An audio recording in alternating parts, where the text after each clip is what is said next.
So for this one, we're going to sketch a picture, and I'm just going to make a quick picture of angle FAB, and then AL will be the bisector. Now, if I look at my picture, then I know that these two angles will have to be congruent, and I want to be pretty specific about it. So I'm going to say that angle FAL is congruent to angle LAB. And the reason I know to do that is on the back side, on number 21, the definition of an angle bisector says it gives me two congruent angles, which is what I'm going to be concluding from that definition.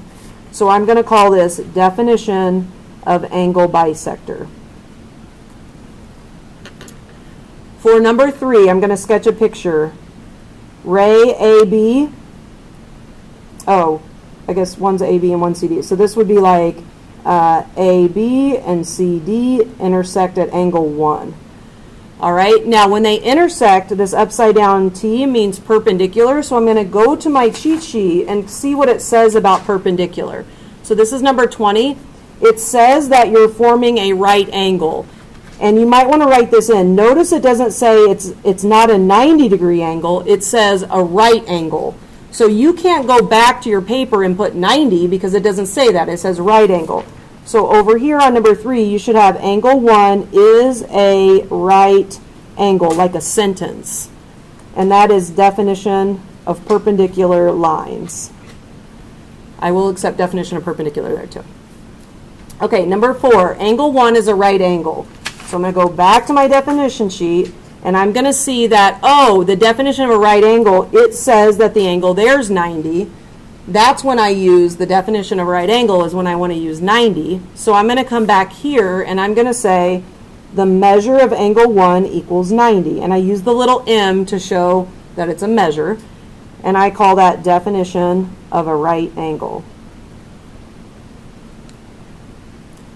Okay? Number 9. I will say number 9 is very similar to, did we do the number 6.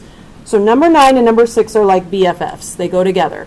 So supplementary angles, that is going to fall under the supplementary angle definition, not under the supplement theorem because it didn't say I had a linear pair. Two angles whose sum is 180. Okay, so on your cheat sheet right now, here's what I'd like you to write. The measure of angle 1 plus the measure of angle 2 equals 180. That's what you're going to use when you have the definition of supplementary angles. You're going to write it like an equation, just like we did with complementary. So this is going to look like the measure of angle 3 plus the measure of angle 4 equals 180, and that's called definition of supplementary angles. Finally, number 11. So if this is my hypothesis, I'm going to get rid of the measure of angle 1 and I'm going to insert 40 in its place. But that's all I'm doing. I'm not going to subtract the 40 over because that would be two different things. So I'm going to write this as 40 plus the measure of angle 3 equals 130. And don't subtract it. So if anybody got the measure of angle 3 equals 90, that's not wrong, but you also use subtraction. We don't want to do two things, just one. So all we wanted to do was just substitute. So we're going to use the substitution property on that. Okay, so for the virtual kids at home, I want to also tell you on your cheat sheet, you can mark out 14, 15, and 16 because we will not be using those in these proofs. They will eventually come up, but not yet. So don't be looking for those to pop up in proofs just yet.